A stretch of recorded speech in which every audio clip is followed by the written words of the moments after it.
Hi everybody, Arnaldo here broadcasting from Fidelio's Frequency. Welcome to my channel. The focus of today's video is a new release that I am really enthusiastic about and that I wanted to highlight in a specific video of its own. And I'm talking about the debut release, as you probably noticed, from the title of the video by a band called Brigitte Calls Me Baby. And we'll talk about that new release in a little bit, but I actually wanted to start off by saying that sometimes we are drawn to bands or music because they resemble someone else, an artist that we really like. And Brigitte Calls Me Baby caught my attention when I first saw them last month, about 3 or 4 weeks ago, I guess, in February, perform at the CBS morning show, the Saturday show, which I believe it's called Live Sessions. And the introduction that the announcer gave to the band was that they were inspired by the Smiths. Obviously, if you watch my channel, you know that I am a very big fan of the music of the Smiths, and that immediately piqued my interest. There have been a lot of bands over the last 40 years that have been inspired by the Smiths. One of the first bands that I came across actually was on their very same label, on Rough Trade Records, and that's the Sundays. As soon as I listened to the first track, Here's Where the Story Ends, actually it's the second track, but it was the lead single from this album, I immediately saw the trademark sound of the acoustic guitars, the arrangements that totally resembled the music of the Smiths, even though they were led by Harriet Wheeler, I believe her name is. Yes. And beautiful vocalist. And they went on to release 2 more albums where they came into their own. And I grew really fond of the Sundays. And after a while, I kind of looked past the resemblance to the Smiths. Fast forward, this was 1990. Fast forward to 1995, this came out. A band called Gene, and their debut album was Olympian. If the album by the Sundays was inspired by the Smiths, I don't want to say this imitated, but the vocal stylings of Martin Rossiter were definitely reminiscent of Morrissey. Initially, it irritated me how close the resemblance was. I grew to like them as well. And they also kind of came into their own in their subsequent albums. I believe they released 3 more albums after this one. So let's fast forward to 2023. And I say 2023 because technically the EP was released digitally in November of 23 and the physical release dropped in December of 2023. Unfortunately, I was not aware of it at the time. Otherwise, for sure, it would have had a spot somewhere in my final picks for the year 2023. But doesn't matter as long as we discover music. It doesn't matter when, as long as we discover it and we enjoy it. That's why I'm talking to you guys about it now, because I discovered this band, like I said, last month, and I believe they deserve a spotlight to be shined upon them. Not that I have that much influence here, but I want to do my part because I really like them and I kind of believe in them. Brigitte Calls Me Baby, their first EP is This House is Made of Corners. Before we get to talking about the EP, I want to talk about the band a little bit. They are a quintet that formed in Chicago. Wes Levens, the frontman and lead singer, and 2 guitars, Jack Flugel and Trevor Lynch.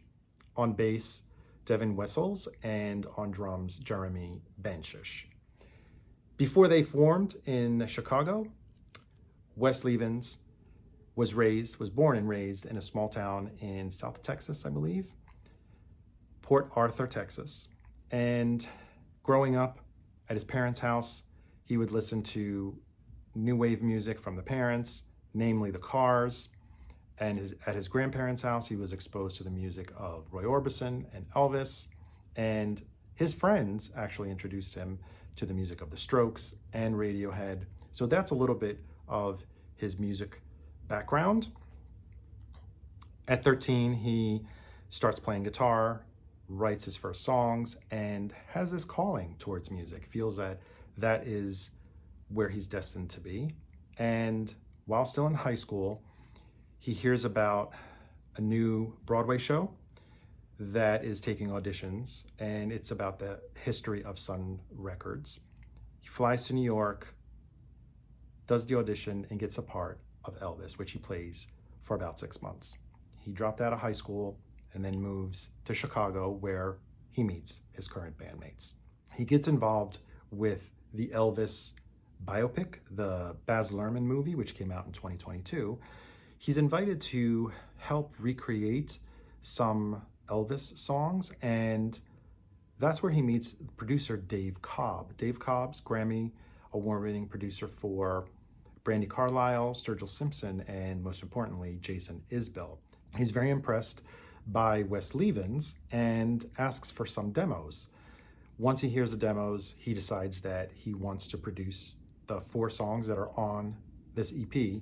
The 5th song, the last one, actually, Palm of Your Hand, is self-produced by the band. They go down to Nashville, and in the legendary Studio A, the RCA studios, they cut these 4 songs. And what do they sound like? Well, I already mentioned the influence and the inspiration from the Smiths, but if there ever was a 101 on how to write the perfect Smiths song, the opening track on this EP, The Future Is Our Way Out, would be it. It's all there. All the trademarks are there. The jangling guitars, the crooning voice, that the vocal stylings and the vocal melodies that are resemblant of Morrissey, and even the topics.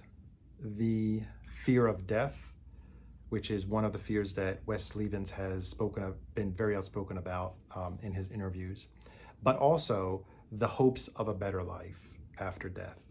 The second song, Impressively Average, another title that would resemble something that would come out of Morrissey's mouth, but here instead, the main inspiration, for me at least, is where I pick up the influence and the inspiration from the Strokes.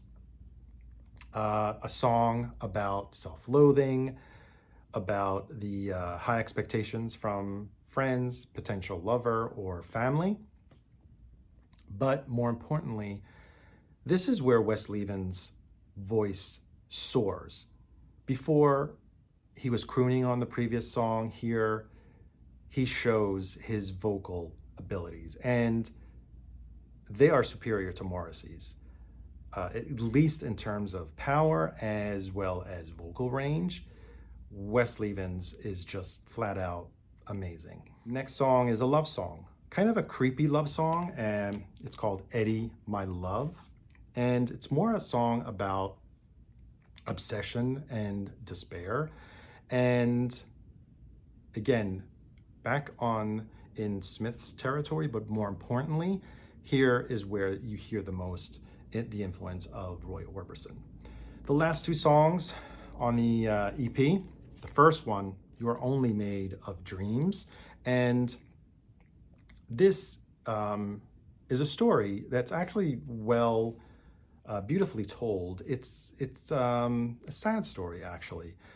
It's the portrait of someone who has lost their lover tragically, most possibly due to a shotgun. Maybe the lover was shot, and it is the story told by Wes Levens of reliving that person and being with that person again in their dreams.